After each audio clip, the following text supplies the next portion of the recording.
Hoje eu quero trazer para vocês o estudo que eu fiz sobre o feminismo. Nesse estudo que eu consegui trazer para vocês, eu vou trazer dois aspectos. Um aspecto mitológico deste movimento e um outro aspecto de um contexto social. Então eu vou utilizar aqui dois livros bases que eu vou mostrar para vocês aqui nesse documento Word que eu formei, mas eu acho importante a gente primeiro começar com a passagem que está no Evangelho de João, que é a passagem da Samaritana. Então aqui, Nosso Senhor Jesus, no Evangelho de João, vai até Samaria e se encontra com a Samaritana, no poço de Jacó, e começa a conversar com aquela mulher e pergunta para ela a respeito dos seus 5 maridos. Esses 5 maridos eram 5 deuses que eram adorados desde 722 anos antes de Cristo. O deus dos cananeus chamava-se Baal, mas esta palavra tornou-se nome comum para designar todos os falsos deuses. Nas línguas semíticas, a palavra Baal significa também marido. Teríamos, portanto, um jogo de palavras. Esse contexto eu tirei da Bíblia de Jerusalém, que é essa Bíblia que está aqui atrás de mim, que é uma Bíblia que traz nas suas citações muitas passagens, eu diria assim, acadêmicas, que explicam a origem da palavra, o contexto daquela época. Então é uma Bíblia muito completa que eu gosto muito, por isso que eu utilizo ela para os meus estudos. Então, o que a gente tira desse texto é que os samaritanos acreditavam adorar o mesmo Deus dos judeus, mas não aceitavam as mesmas escrituras. Eles adoravam ao Deus de Israel, mas também adoravam a deuses estrangeiros. Por causa desse sincretismo religioso, os samaritanos eles eram rejeitados pelos judeus. Nosso Senhor Jesus ofereceu à mulher samaritana uma aliança eterna, dizendo que ele era a água pura que traz a vida eterna.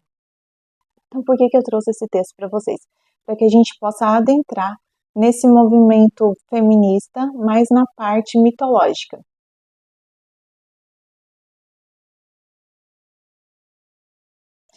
Nesse aspecto mitológico, a gente vai ter uma figura que eu não sei se vocês conhecem, que é uma mitologia judaica de Lilith. Lilith teria sido a primeira esposa de Adão. Lembrando que isso é uma mitologia judaica, então ela não está prevista na nossa Bíblia católica, mas ela está prevista, por exemplo, no Zohar, que é um livro da Cabala judaica. Então, as feministas se utilizam dessa mitologia judaica para falar que Lilith seria uma mulher feminista, a primeira feminista que se revolta contra o patriarcado por meio da perversão sexual, e ela seria a primeira pessoa, a primeira mulher divorciada. Depois vem Eva, que seria a mulher submissa, a mulher criada da costela de Adão. Então, dando esse contexto, vamos adentrar esse aspecto místico do feminismo. Então, aqui, esse daqui é um texto que eu trouxe, que eu tirei desse site aqui, ó, Catolicismo Romano, que é uma catequista que está falando sobre esse contexto místico dessa mitologia da Lilith.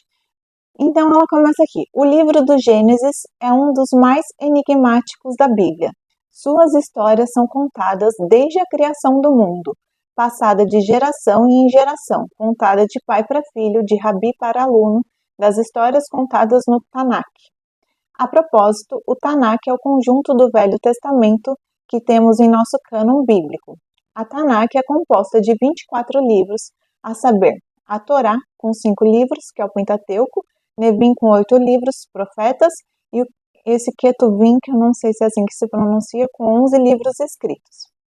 Então, a nossa Bíblia ela é formada pelo Novo Testamento, que é a mensagem de Jesus, e o Antigo Testamento, que seria essa Bíblia judaica. Só que a Bíblia judaica, para a gente, são 5 livros que compõem a Torá, mas os judeus eles têm outros livros que vai além dessa Torá que tem esses 5 livros. Acho que deu para entender, né? Então aqui ela continua. E a história que passo a explorar a seguir encontra-se na tradição judaica. Trata-se da história ou o mito da Lilith. Lilith, segundo a tradição judaica, teria sido a primeira mulher que desfrutou junto com Adão o paraíso. Nós cristãos não falamos de Lilith, pois existe apenas uma pequena referência a ela no livro de Isaías, capítulo 34, 14. Lá se encontrarão a Ianaê, o gato do mato, o cabrito selvagem chamando os companheiros. Lá descansará Lilith, ali encontrará repouso. Refere-se o profeta como se ali fosse um lugar pavoroso, o pior dos lugares, destinado aos traidores de Jerusalém. No contexto do texto, o profeta refere-se a Edom por ter participado do saque a Jerusalém. Esta explicação para o surgimento de Lilith só é possível devido a uma certa discrepância na leitura do texto do Gênesis. Logo, no primeiro capítulo, no versículo 27, há o relato da criação do homem. Gênesis 1, 27. Deus criou o ser humano à sua imagem, a imagem de Deus o criou. Homem e mulher, ele os criou. Então devemos entender com esta frase que Deus criou os dois juntos, à sua imagem e semelhança. Tirou os dois juntos do pó, homem e mulher, dois seres distintos, macho e fêmea. E na sequência da leitura, no capítulo 2, existe outra descrição da criação da mulher. Gênesis 2, 21, 23. Então o Senhor Deus fez vir sobre o homem um profundo sono, e ele adormeceu. Tirou-lhe uma das costelas e fechou o lugar com carne. Depois da costela, tirada do homem, o Senhor formou a mulher e apresentou-a ao homem. E o homem exclamou: Desta vez sim, é osso dos meus ossos e carne da minha carne. Ela será chamada humana, porque do homem foi tirada. Por isso deixará o homem, o pai e a mãe, e se unirá à sua mulher, e eles serão uma só carne. E o que aconteceu com a mulher que foi criada com ele? Não nos parece que o Senhor Deus fez para Adão outra mulher? Pois que assim exclama, desta vez sim, deste ato, desta lacuna, foi criado a história de Lilith, que não faz parte da nossa Sagrada Escritura. Então, nesse site aqui, Catolicismo Romano, esse texto dessa catequista, ela está mostrando que esse mito na Bíblia poderia ser tirado dessa lacuna no livro de Isaías, capítulo 34, 14.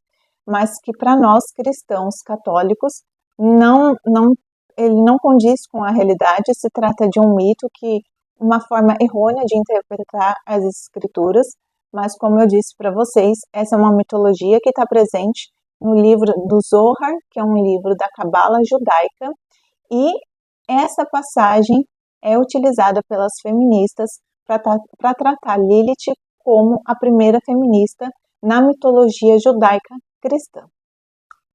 Por quê? Porque Lilith seria a mulher revolucionária. Lilith seria a mulher que não se submete ao homem e ela teria sido criada na mesma igualdade que Adão. Enquanto Eva, ela é criada da costela de Adão, portanto ela é submissa a ele, porque Deus teria feito o homem à imagem e semelhança dele, mas a mulher foi feita da costela de Adão, ou seja, o homem foi criado diretamente de Deus e a mulher teria sido criada do homem, por isso a submissão, por isso o patriarcado, entenderam? Então, dando continuidade aqui ao nosso estudo da parte mística ainda do feminismo, eu trouxe para vocês esse livro que eu li sobre mulheres, mitos e deusas, o feminino através do tempo, da Martha Robles. Esse livro aqui, ele está entre os mais vendidos nessa parte de mitologia, filosofia e política de educação lá na Amazon, para vocês terem noção a influência que essas ideologias elas estão sendo implementadas, né? Estão sendo implementadas há muitos anos. Mas então, quem é essa mulher? Quem é essa escritora? Martha Robles.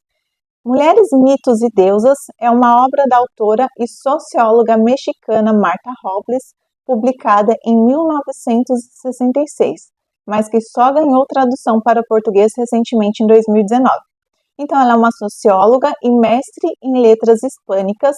Martha Robles foi professora na Faculdade das Ciências Políticas e Sociais da Universidade Nacional Autônoma do México, UNAM. onde também atuou como pesquisadora no Centro de Estudos Literários do Instituto de Investigações Filosóficas. Ao longo de 21 anos, escreveu diariamente sobre cultura e política para o jornal não sei dizer, um dos mais antigos periódicos do México. Então, aqui eu tirei para vocês a parte do livro dela que ela fala sobre Lilith.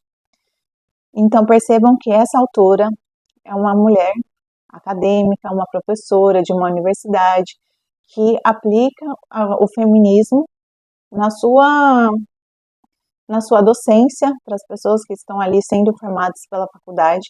Por isso que no meu primeiro vídeo que eu contei sobre a minha conversão, eu falo que eu acreditava que Deus era mau, Deus era castigador, porque eu fui sim influenciada por essas ideologias durante a faculdade.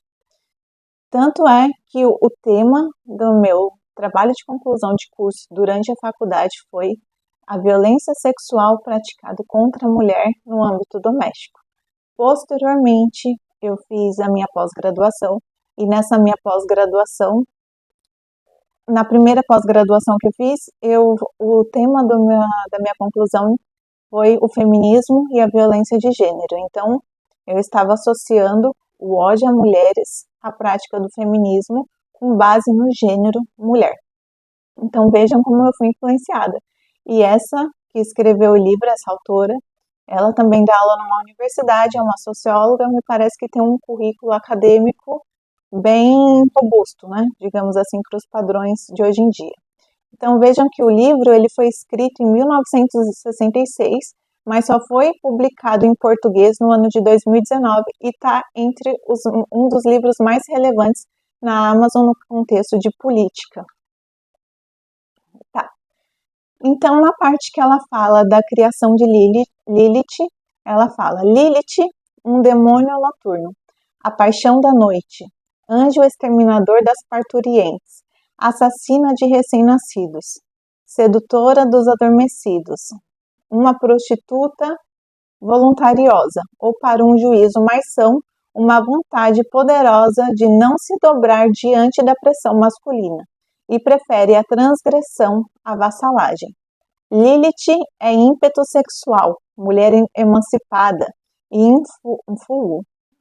em um fulgo, sombra maligna, por se haver considerado em pé de igualdade com os homens. É igualmente a mais remota concepção feminina, que transmigrou para o judaísmo pós-bíblico a partir da mitologia da antiga Suméria como a primeira mulher de Adão, como ele criada do pó e insuflada com o sopro divino para fundar nossa espécie, sem que houvesse aparentemente superioridade do homem sobre a mulher, até enfrentar no leito o desafio de sua submissão, o que provocou uma retificação mitológica por meio de suposta fragilidade de Eva.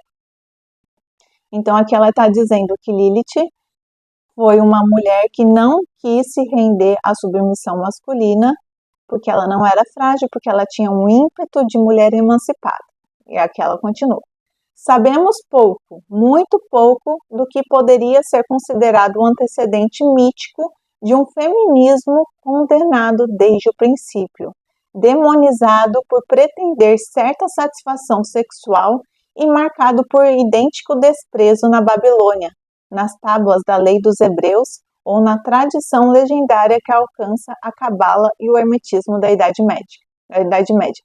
Então aqui ela está dizendo que a mulher estava sendo endemonizada como sempre e que depois ela estava sendo endemonizada porque tinha uma satisfação sexual e a sociedade nunca aceitou essa liberdade sexual da mulher. Então é isso que ela tá dizendo aqui, né?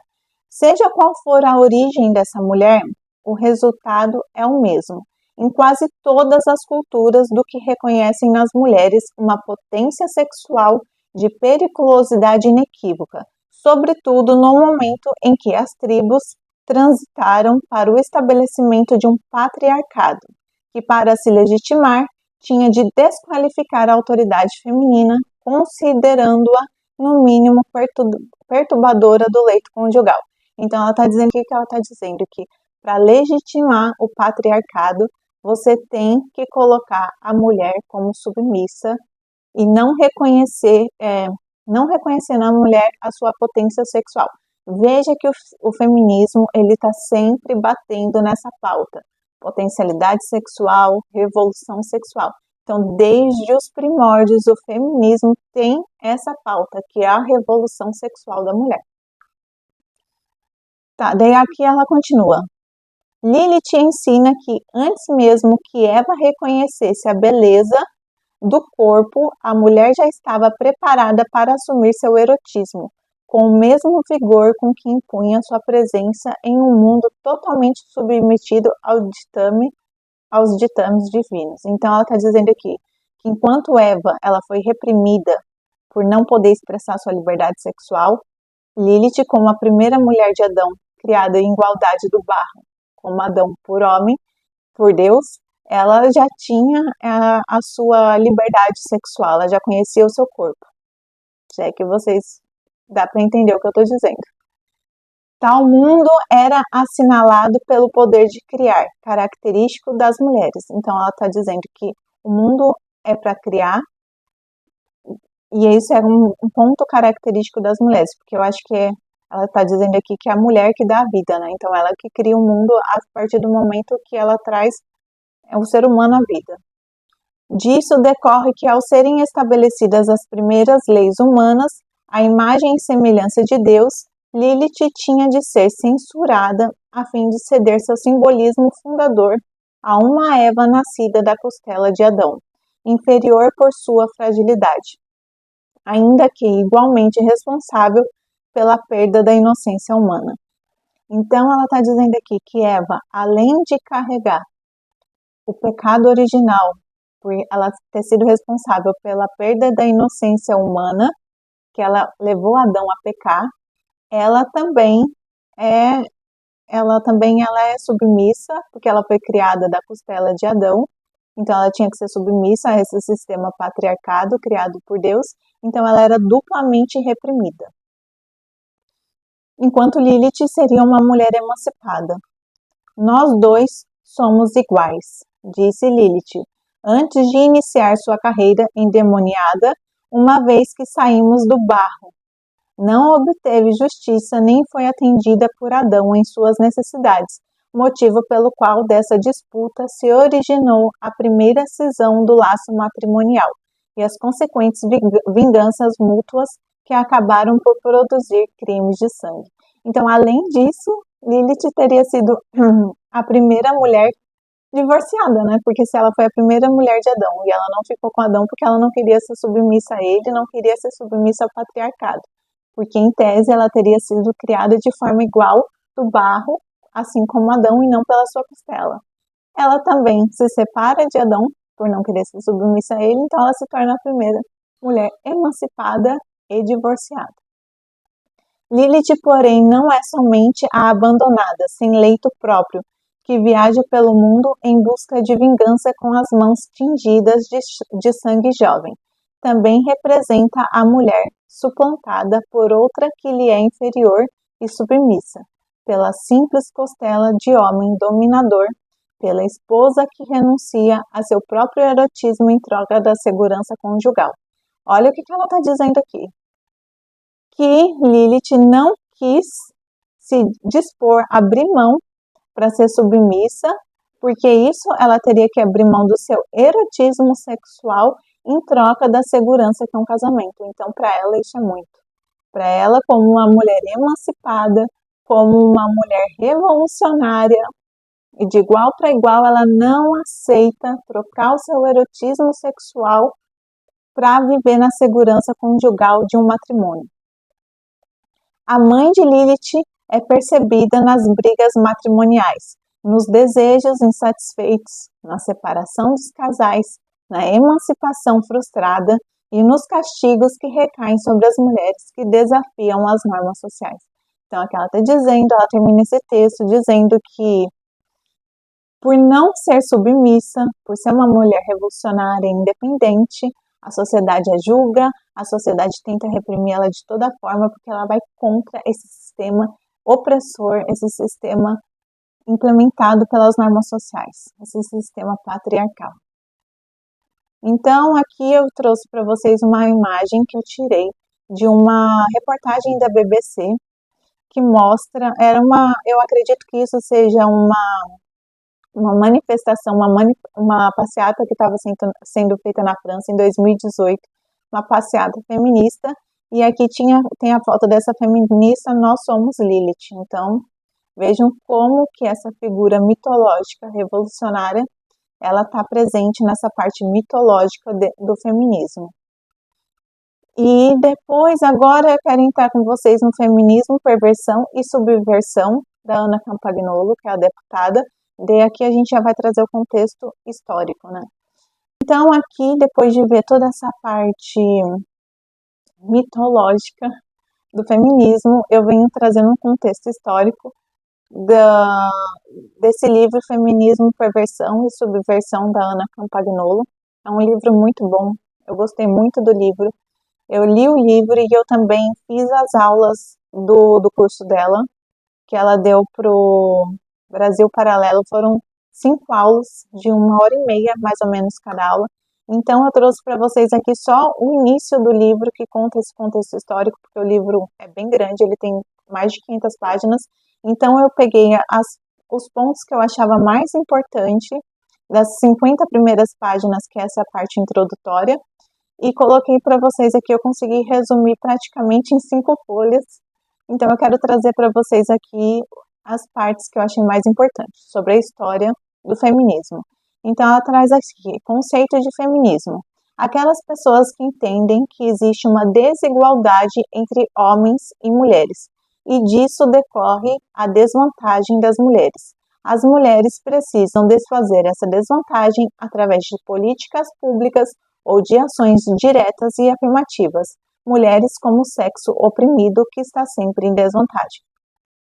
Lembrando que a gente já falou dessa parte mística, que também trazia essa ideia de desvantagem, a mulher sempre em desvantagem em relação ao homem, porque ela era submissa, ela era oprimida, porque ela não podia desenvolver o seu ímpeto sexual, porque ela vivia num sistema patriarcal. Ela veio da costela de Adão, portanto ela veio do homem, enquanto o homem veio diretamente de Deus.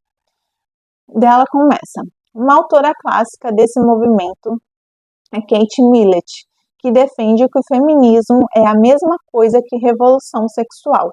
Não importa se vai haver voto ou não, se as mulheres vão ter o direito de dirigir ou não, desde que ocorra a revolução sexual e a transmutação das relações humanas, das relações do casamento e da família. Ou seja, não é um objetivo cívico de conquista de cidadania ou igualdade para homens e mulheres, mas sim de destruição de um status de casamento e de família que sempre tivemos. Olha isso, olha o contexto histórico com o contexto mítico. Se não é a mesma coisa. Os dois trazem a mesma coisa, o conceito místico, a parte mística e a parte histórica trazem a mesma coisa. Revolução sexual, acabar com o casamento, é a mesma coisa. Então, quando falamos de feminismo ou revolução sexual, estaremos falando da mesma coisa. Para isso, precisamos voltar para o século XVIII para analisar a França, a Inglaterra e a América do Norte. Na revolução sexual, o sexo é utilizado com finalidades políticas. Na revolução sexual, todas as intenções, fraquezas, desejos humanos relacionados ao sexo são dirigidos, coordenados ou até às vezes liberados, desde que geram um resultado de controle. Então ela está dizendo que essa revolução sexual tem o plano de fundo dela é um plano de fundo político para resultar num controle, porque a partir do momento que você libera sexualmente as pessoas, você está exercendo um controle sobre elas. Então, para a autora, tanto a história de Sansão e Dalila, quanto a de Salomé e João Batista, representam muito bem uma analogia ao movimento feminista, que é o controle político através da revolução sexual. Então, aqui que eu estou dizendo para a autora seria para Ana Campagnolo, tanto a história de Sansão e da Dalila, como a de Salomé, que conseguiu a cabeça do João Batista utilizando da sua potência sexual quando ela dança lá para o rei, e ele fala assim, o que você quer? Eu te dou metade do meu reino. Daí ela fala assim, não, eu quero a cabeça de João Batista. Porque João Batista era a pessoa que estava trazendo a boa nova de Jesus, né? Então não seria viável a vida de Jesus ali naquele momento para eles, para esses pagãos. E tanto é que esse livro aqui dela, essa imagem é a imagem de Salomé com a bandeja, na bandeja a cabeça de João Batista. Vamos continuar aqui. Santo Agostinho compara os vícios, os desejos humanos e a vontade divina. Na cidade de Deus, percebemos um lugar onde o ego, as vontades, as fraquezas, os desejos sexuais são controlados para que Deus tenha preferência. Já na cidade do homem, é o contrário. O homem cresce, o seu ego e a sua vontade, e Deus é esquecido. Então aqui ela está fazendo um paralelo, que enquanto com base em Santo Agostinho, que se for, na cidade de Deus, na cidade onde que Deus habita, onde percebe-se que as vontades e os egos e as fraquezas e os desejos sexuais do ser humano, ele é controlado para que Deus tenha preferência, ou seja, entre as virtudes. Você passa a ter virtudes para que Deus reine sobre você. Já na cidade do homem, onde o homem habita, ao contrário, o homem cresce, o seu ego, a sua vontade, e Deus é esquecido. Então, o homem passa a viver na sua integral libertinagem e esquece de Deus, e ele começa a viver os seus vícios e as suas paixões.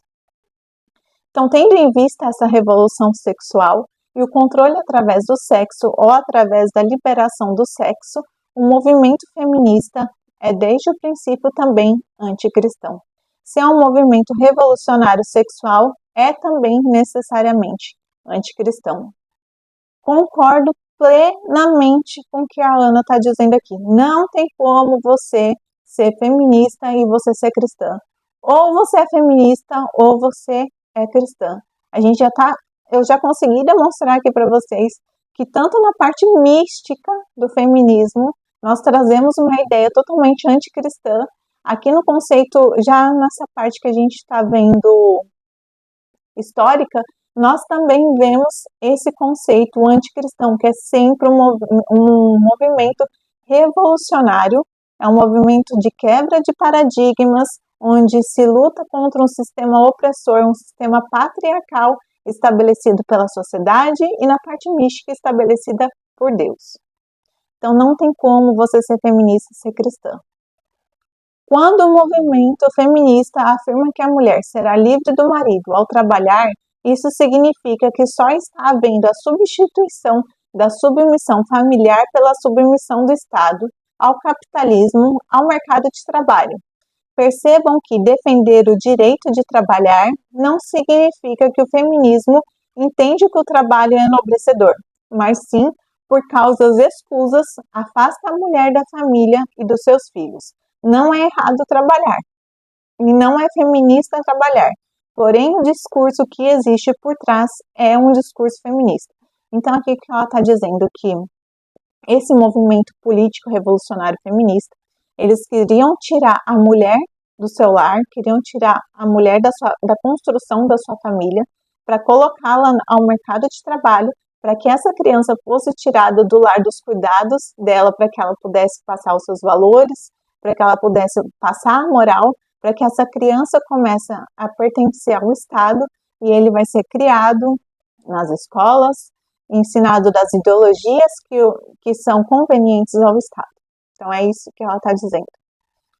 Chesterton, um dos conservadores que mais combateu o movimento sufragista nas décadas de 1910 e 1920, escreveu em um dos seus livros chamado Essencial de Chesterton que o problema do movimento feminista e das suas pautas não era exatamente o que elas vendiam, mas o que estava por trás. Então, Chesterton era contra o sufrágio feminino e contra o voto feminino, porque as feministas que o defendiam afirmavam que a conquista do voto feminino era uma arma de destruição da família. Por isso, não poderia defender essa pauta. O mesmo ele afirmava acerca do socialismo. Qual o problema que os cristãos poderiam ter com a ideia de compartilhar ou de partilhar as coisas e os bens que nós temos? Aparentemente nenhum. O problema é que, novamente, os ideólogos que defendem o socialismo o fazem para destruir a família.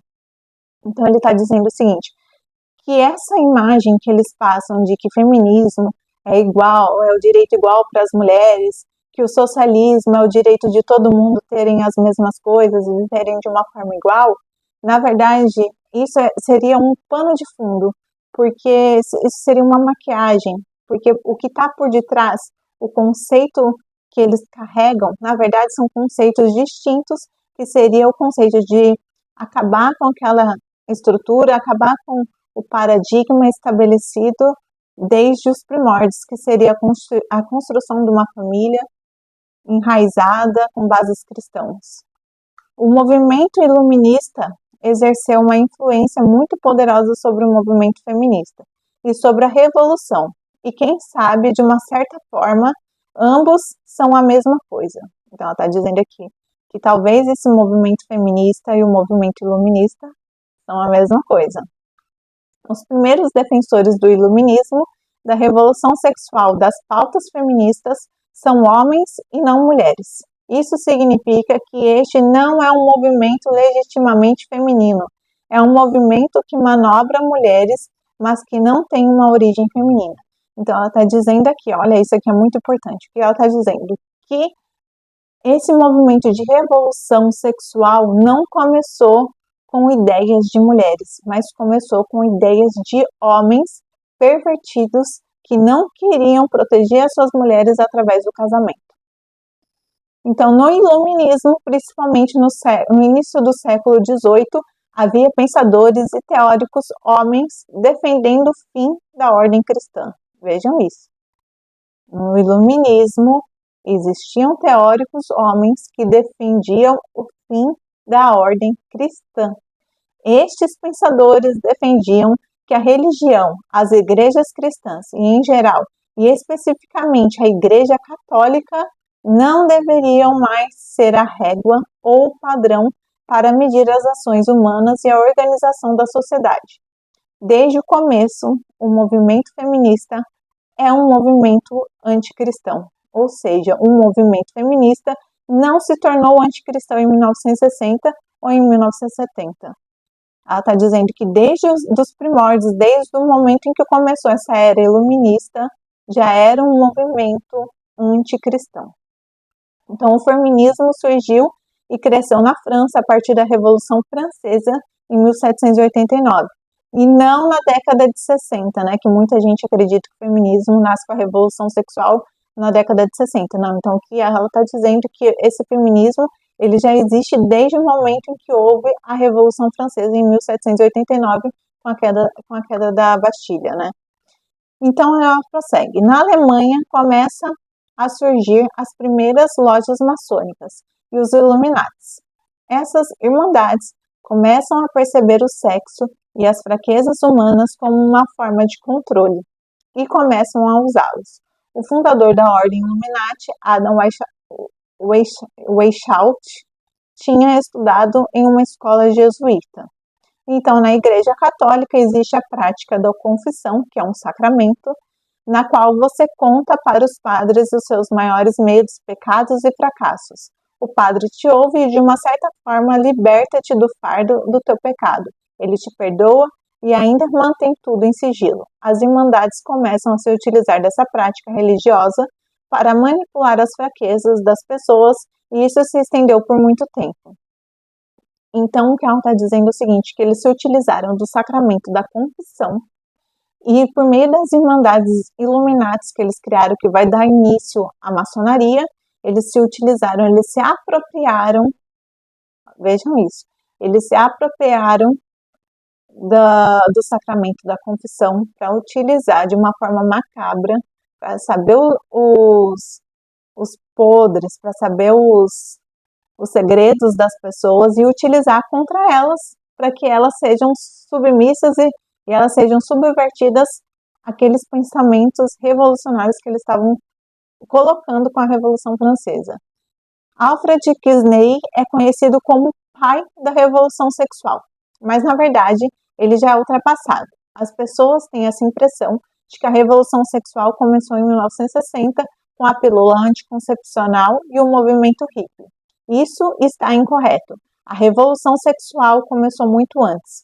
Alfred Kinsey já usava esses métodos de espionagem psíquica semelhantes a uma confissão adaptada a fim de controlar as pessoas. Então, esses grupos de irmandades, lojas maçônicas e iluminatis, por mais que possam trazer vantagens para as pessoas, esses grupos organizados política e ideologicamente, via de regra, têm o objetivo de controle. De novo, o pano de fundo deles é o controle. E a imagem que eles vendem, o discurso que eles vendem é a igualdade para todo mundo, é a fraternidade, é a liberdade, mas que ideologicamente não seria isso. Um nome muito importante para essa época é o Marquês de Sade, cujo nome deu origem à expressão sadismo. Já se vê que não é bom, as pessoas sádicas. Então, o sadismo veio desse autor Marquês de Sade. Ele é um dos pais do pensamento revolucionário sexual e era um pornógrafo, um apologista da masturbação. Essas frases são retiradas do livro Libido de Minanji, que foram escritas por ele. Então, esse aqui é um trecho da parte do livro dele. As mulheres não são nada mais que máquinas planejadas para voluptuosidade, que só deve ser alvo da luxúria. São autoridades pouco confiáveis, sempre que é preciso construir uma doutrina autêntica sobre este tipo de prazer. Olha a imagem que ele tem das mulheres. Ele está dizendo que a mulher só presta para satisfazer sexualmente o homem. Praticamente é isso que ele está dizendo. Então, se a mulher só presta para satisfazer sexualmente o homem, para que a gente vai casar? Não, vamos fazer uma revolução sexual, colocar na cabeça das mulheres que elas têm que ser livres sexualmente, e vamos utilizar disso, fazer filho, nos satisfazer sexualmente, sem ter o ônus de ter a construção de uma família, o ônus de ser um pai provedor, de ajudar na construção de uma sociedade melhor. Então, Sade é um dos primeiros a defender que o casamento é ruim e que o sexo tem que ser livre. Ele era totalmente contra a monogamia. Vejam que essas pautas de amor livre não foram defendidas primeiramente por mulheres, mas sim por homens. Então, já na Inglaterra, temos o William Golding como um dos pensadores da Revolução Sexual. Ele era totalmente contra a monogamia e contra o casamento tradicional católico. Vejam, os primeiros a levantar a bandeira do fim do casamento, do divórcio facilitado, da liberdade sexual, não são as mulheres, mas sim os homens. Mary Wollstonecraft é a primeira mulher feminista com ideais iluministas. Ela escreveu um livro chamado A Reivindicação pelos Direitos da Mulher, publicado em 1972. A primeira reclamação que ela faz é perfeitamente compatível com o feminismo de hoje. Para ela, homens e mulheres não são diferentes socialmente, nem em questão de preferências, a não ser por questões culturais e históricas. Ou seja, se os homens e mulheres fossem educados para serem iguais, seriam iguais. Então, ela está dizendo aqui que o contexto da diferença entre o homem e a mulher não seria um contexto fisiológico, mas seria um contexto de construção sexual, de construção social.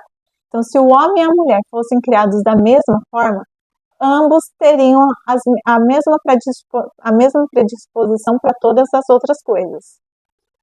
Então, esse pensamento apresenta uma ligação intrínseca com a escola pública. Aí vem a educação do Estado, que ela vai entrar. Mista e obrigatória. Em primeiro ponto, de que homens e mulheres são diferentes somente porque recebem educação diferente. É a primeira etapa da ideologia de gênero e leva a uma segunda premissa, a premissa de que a educação de todas as crianças deve ser pública, obrigatória e mista.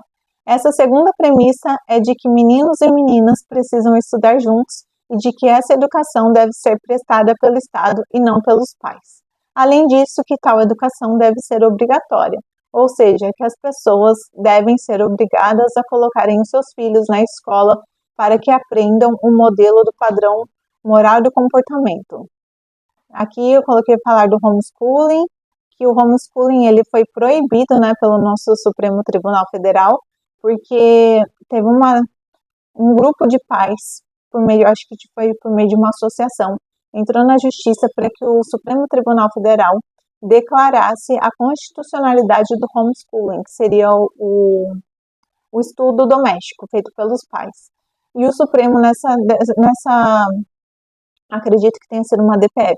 Então, nessa DPF, ele falou que o homeschooling era inconstitucional porque não tinha lei que regulamentasse essa matéria. Então, isso significa que, na prática, não é possível homeschooling, que todas as crianças só podem ser educadas pelo Estado e não pelos pais. Essa é uma das grandes armas do movimento feminista, escola pública como agente de transformação social. A escola deveria cumprir a função de ensinar coisas úteis às pessoas. Entretanto, há muito tempo foi estendida como agente de transformação social. Isso significa que as crianças não devem ir para a escola para aprenderem português ou matemática, mas para aprenderem uma forma de se comportar e de viver em sociedade, uma forma determinada pelo Estado, pelas ideologias ou pelos partidos. Mary acreditava que as mães eram incapazes de dar uma boa educação aos filhos por causa da limitação intelectual das mulheres. Por isso, a educação das crianças deveria ficar sob o cuidado do serviço público. Vocês estão entendendo isso?